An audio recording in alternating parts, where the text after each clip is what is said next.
Doctor Shamsuddin. ഇന്ന് ഇവിടെ സംസാരിക്കാൻ ഉദ്ദേശിക്കുന്നത് സാധാരണ ടോപ്പിക്കിൽ നിന്ന് തികച്ചും വ്യത്യസ്തമായി അതുല്യയുടെ കേസ് ഇപ്പം കുറച്ച് ഒന്ന് രണ്ട് ദിവസമായിട്ട് പത്രങ്ങളിലും വാർത്താമാധ്യമങ്ങളിലൊക്കെ ഇങ്ങനെ വളരെ ചർച്ച ചെയ്തുകൊണ്ടിരിക്കുന്ന ഒരു വിഷയമാണ്. ഇതുപോലെ ഇതിനു മുമ്പ് സംഭവങ്ങൾ ഉണ്ടായിട്ടുണ്ട്. പക്ഷേ അത് ഇങ്ങനെ ഒരു ചർച്ചയായിട്ട് കഴിയും, അത് അവസാനിക്കും. പക്ഷേ ഇതിന് ഒരു മെഡിക്കൽ ഡോക്ടർ എന്ന രീതിയിൽ കുറേ രോഗികൾ പല രീതിയിൽ നമ്മുടെ അടുത്ത് വരുമ്പം അവർ ഒരുപാട് മാനസിക സംഘർഷങ്ങളും പ്രശ്നങ്ങളൊക്കെ ആയിട്ട് വരാറുണ്ട്. അപ്പോൾ എൻ്റെ ക്ലിനിക്കുകളിൽ ഞാൻ കൗൺസിലിംഗ് സംവിധാനം ഏർപ്പാടാക്കിയിട്ടുണ്ട്. അപ്പോൾ അങ്ങനെയൊക്കെ മനസ്സിലാക്കുമ്പോൾ ജനങ്ങളോട് പറയണമെന്ന് നമുക്ക് പരിചയമുള്ള ആളുകളോട് സ്ഥിരമായിട്ട് പറയുന്ന ഒന്ന് രണ്ട് കാര്യങ്ങൾ ഈ ഒരു പ്ലാറ്റ്ഫോമിൽ ഈ ഒരു പ്രത്യേക സാഹചര്യത്തിൽ പറയണമെന്ന് തോന്നി. അതാണെന്ന് പറയാൻ ഉദ്ദേശിക്കുന്നത്. ഒന്ന്, നാം എല്ലാവരും ജീവിതത്തിൻ്റെ ഒരു വിജയം എന്ന് പറയുന്നത് ശരിക്കും എന്തല്ല, നമ്മൾ പഠിക്കുന്ന എന്തിനാണ്? ഒരു ജോലി കിട്ടുന്നതിന് വേണ്ടി, നല്ല രീതിയിലൊരു വരുമാനം ഉണ്ടാകുന്നതിന് വേണ്ടി. അത് കഴിഞ്ഞ് ആ രീതിയിലുള്ള പഠനം നമ്മൾ പഠിക്കണത്. അപ്പം നമ്മൾ ഉയർന്ന വിദ്യാഭ്യാസ യോഗ്യത ഉണ്ടാകുമ്പോഴും എങ്ങനെ ജീവിക്കണമെന്നും ജീവിതത്തെ എങ്ങനെ കൈകാര്യം ചെയ്യണമെന്നും നമ്മൾ പഠിക്കുന്നത് മെയിനായിട്ട് നമ്മുടെ അടുത്ത കുടുംബത്തിൽ നിന്നോ നമ്മുടെ അടുത്ത ആളുകളിൽ നിന്നോ നമ്മൾ അനുകരിക്കുന്ന ആളുകളിൽ നിന്നാണ്. അവർ എങ്ങനെയാണ് നമ്മൾ ജീവിക്കേണ്ടതെന്ന് അത് ഒരു വലിയ പഠനമാണ്. ശരിക്കും ആവശ്യമുള്ളൊരു വിഷയമാണത്. എങ്ങനെ ആളുകളോട് പെരുമാറണം എന്നുള്ളത്, എങ്ങനെ ഒരു ഫാമിലി ഒരു കുടുംബം കൊണ്ടുപോകണം എന്നുള്ളത്. കുറേ ആളുകൾ ഉണ്ടാകുമ്പോൾ അതിൻ്റെ ഇടക്ക് കൂടെ അങ്ങനെ ജീവിച്ചാൽ ഒരുപാട് സംഘർഷങ്ങളും സംവിധാനങ്ങളൊക്കെ നമുക്കറിയാം. എല്ലാ വീടുകളിലും, ഒരുവിധ എല്ലാ വീടുകളിലും പല രീതിയിൽ ഉണ്ടാവാറുണ്ട്. നമ്മൾ പുറത്ത് കാണുന്നതിൽ ഒരുപാട് ഇരട്ടി ഉള്ളിലേക്ക് ഇറങ്ങി ചെന്നാൽ നമുക്ക് കാണാൻ കഴിയും. അപ്പോൾ ഇത് പലപ്പോഴും ചിന്തിക്കാറുണ്ട്, ഇതിനെന്താണ് ഒരു പരിഹാരം. അപ്പോൾ ആദ്യം എനിക്ക് മനസ്സിലായിട്ടുള്ളൊരു കാര്യം എന്ന് വെച്ചാൽ ഇതിനൊക്കെ പഠിക്കാനുള്ള വഴികൾ ഇന്നുണ്ട്. സൈക്കോളജി അത്രയും വികാസം പ്രാപിച്ചിട്ടുണ്ട്. ഓരോ വിഷയത്തെയും ഡീൽ ചെയ്യുന്ന രീതി അറിയുകയാണെങ്കിൽ എളുപ്പമാണ്. അപ്പോൾ നാം പഠിക്കുമ്പോൾ നമ്മുടെ ജീവിതം വിജയിക്കണമെങ്കിൽ പൈസ ഉണ്ടായതുകൊണ്ടോ സമൂഹത്തിൽ സ്ഥാനം ഉണ്ടായതുകൊണ്ടോ കാര്യമില്ല. നമുക്കൊരു സംതൃപ്തമായിട്ട് കുടുംബത്തിനുള്ളിൽ ഉള്ള അതാണ് അൾട്ടിമേറ്റായിട്ട് നമ്മുടെ വിജയം എന്ന് പറയുന്നത്. അതില്ലെങ്കിൽ ജീവിതം മൊത്തം പരാജയപ്പെട്ടു പോകും. അപ്പം നമ്മുടെ പഠനത്തോടൊപ്പം തന്നെ കുറച്ച് സമയം സൈക്കോളജി പഠിക്കുന്ന ഒരു ഫീൽഡിലേക്ക് അതിന് വേണ്ടി ഒരു സമയം കണ്ടെത്തുക. അത് പിന്നെ ലീവുള്ള സമയത്താണെങ്കിൽ അതിനുള്ള നല്ല നിലവാരമുള്ള ആളുകളുടെ ക്ലാസ്സുകൾ ഉണ്ടാവും. യൂട്യൂബിലാണെങ്കിൽ ഇഷ്ടംപോലെ അതിനെക്കുറിച്ചുള്ള സംവിധാനങ്ങൾ ഇന്നുണ്ട്. അതുപോലെ കല്യാണം കഴിക്കുന്നതിന് മുമ്പ് നിർബന്ധമായിട്ടും വിവാഹത്തെക്കുറിച്ച്, വിവാഹത്തിന് മുമ്പുള്ള ജീവിതത്തെക്കുറിച്ച്, വിവാഹത്തിന് ശേഷമുള്ള ജീവിതത്തെക്കുറിച്ചൊക്കെ ഉള്ള ഒരു കാഴ്ചപ്പാടുണ്ടാകുന്നത് എപ്പോഴും നല്ലതാണ്. പലപ്പോഴും നമുക്കറിയാം ഇന്നത്തെ കാലത്ത് ആളുകൾ കല്യാണത്തിന് കഴിഞ്ഞിട്ടല്ല, കല്യാണത്തിന് മുമ്പേ പരിചയമുള്ള ആളുകളാണ്. അപ്പോൾ എന്താ വിഷയം എന്ന് വെച്ചാൽ ഈ വിവാഹത്തിന് മുമ്പുള്ള കാഴ്ചപ്പാടും ജീവിതവും വിവാഹത്തിന് ശേഷമുള്ള ജീവിതവും തമ്മിൽ തിരിച്ചറിയാൻ കഴിയില്ല. അത് പലപ്പോഴും ബന്ധങ്ങളിൽ ശിഥിലതയും പ്രശ്നങ്ങളും ഉണ്ടാവാറുണ്ട്. അപ്പോൾ അതിനെക്കുറിച്ചൊക്കെ ആദ്യം നമ്മൾ പഠിച്ചു വെക്കുകയാണെങ്കിൽ, അതിനെ പറ്റുന്ന ക്ലാസ്സുകളൊക്കെ ഉള്ളതുകൊണ്ട് പഠിച്ച് മനസ്സിലാക്കുകയാണെങ്കിൽ നമുക്ക് എല്ലാ സാഹചര്യത്തെയും അതിജീവിക്കൽ എളുപ്പമായിരിക്കും. നമ്മളെ ജീവിതത്തിലൂടെ അത് പഠിച്ചു വരുമ്പോഴത്തേക്ക് നമ്മുടെ ജീവിതം നമ്മുടെ കയ്യിൽ നിന്ന് വിട്ടുപോകുമെന്നതാണ് മറ്റൊരു വസ്തുത. നമ്മുടെ നാട്ടിൽ ഇഷ്ടംപോലെ സംവിധാനങ്ങളുണ്ട് അതുമായി ബന്ധപ്പെട്ട്. ഞാൻ അതിനെക്കുറിച്ച് നിങ്ങൾ ക്ലാസ് എടുക്കാനൊന്നും യോഗ്യതയുള്ള ആളല്ല.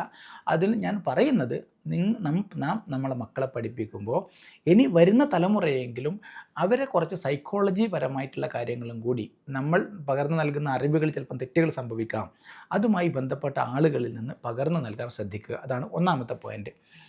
രണ്ടാമത് പറയാനുള്ളത്, നമുക്കൊരു പ്രശ്നം വന്നു, നമ്മൾ കല്യാണം കഴിച്ചു, ആ ഒരു പ്രശ്നം അല്ലെങ്കിൽ എന്തെങ്കിലും ഒരു പ്രശ്നം വന്നു കഴിഞ്ഞാൽ സാധാരണ ആ പ്രശ്നം എത്തുന്നത് നാട്ടിലുള്ള കമ്മിറ്റിയിലോ അങ്ങനെയുള്ള ആളുകളിലായിരിക്കും. പക്ഷേ നമ്മൾ മനസ്സിലാക്കേണ്ടത് ആ പ്രശ്നത്തെ കൈകാര്യം ചെയ്യാൻ അവർ പ്രാപ്തരാണോ എന്നുള്ളതാണ്. പ്രാപ്തി എന്ന് പറഞ്ഞാൽ ഞാൻ ഉദ്ദേശിക്കുന്നത് ചിലപ്പോൾ അവർക്ക് പ്രായം ഉണ്ടാകും, അവർക്ക് സമ്പത്തുണ്ടാകും, അവർ നാട്ടിൽ പ്രമാണിമാരൊക്കെ ആയിരിക്കും.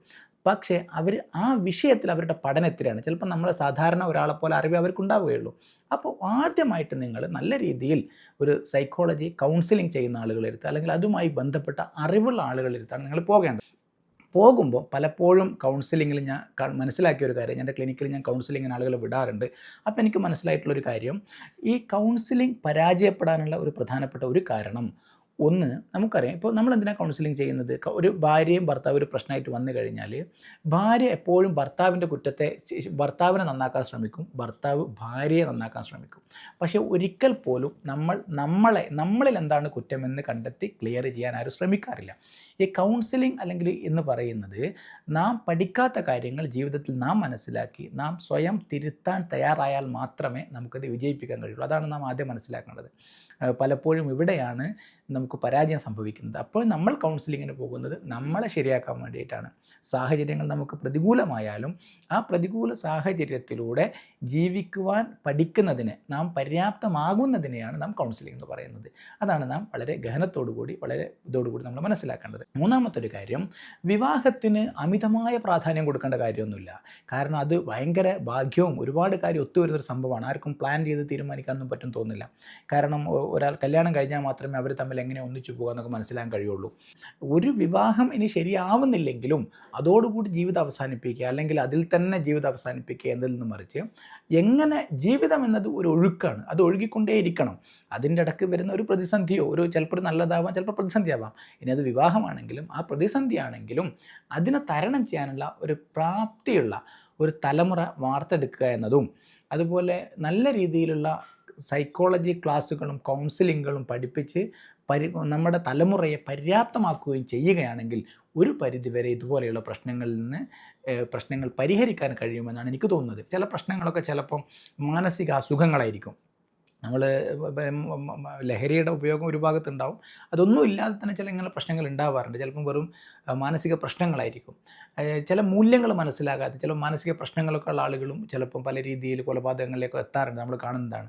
അങ്ങനെയുള്ള ആളുകളാണെങ്കിൽ അത് മനസ്സിലാക്കി, നമുക്ക് അനാവശ്യമായൊരു തോന്നൽ നമ്മളെ മനസ്സിലുണ്ടെങ്കിൽ അതൊരു പ്രശ്നമാണ് എന്ന് മനസ്സിലാക്കി, അല്ലെങ്കിൽ സാധാരണ ആളുകളിൽ നിന്ന് വ്യത്യസ്തമായിട്ടാണ് നമ്മൾ പെരുമാറുന്നതെങ്കിൽ അതൊരു പ്രശ്നമാണ് എന്ന് മനസ്സിലാക്കി അതിന് സ്വയം നാം തിരുത്താൻ ശ്രമിക്കുക, അല്ലെങ്കിൽ അതിനുവേണ്ടി ചികിത്സ തേടുക. അതിനൊന്നും ഒരു മടിയും നമ്മൾ വിചാരിക്കേണ്ടതില്ല. ഒരു ശാരീരിക അസുഖം പോലെ തന്നെയാണ് നമ്മുടെ മനസ്സ്. ചില സമയത്ത് നമുക്കതിനെ നിയന്ത്രിക്കാൻ കഴിയില്ല.